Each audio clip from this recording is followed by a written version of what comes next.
Ja, ich bin die Debbie, ich komme aus Wuppertal, Düsseldorf jetzt. Ja, ich bin 24 Jahre alt, mein Papa kommt aus Ghana, meine Mama aus Deutschland.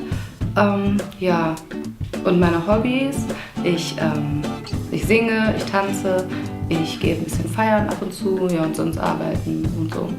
Ja, Charity ist eine Hilfsorganisation quasi, so ein Hilfsprojekt, nennt sich Charity, in dem es darum geht, Dinge zu teilen.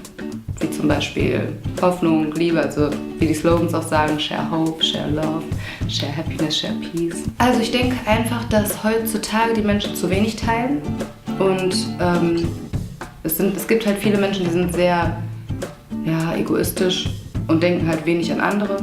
Und durch das Projekt könnte man vielleicht erreichen, dass die Menschen generell mehr teilen. Also Charity ist ein besonderes Projekt, weil man durch wenig Aufwand helfen kann, was bewegen kann.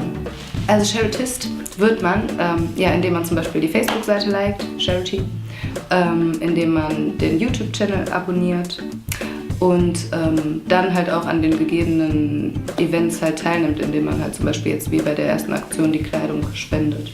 Ich glaube, wenn man Zufriedenheit erleben möchte, muss man Zufriedenheit anderen Leuten geben. Share Peace.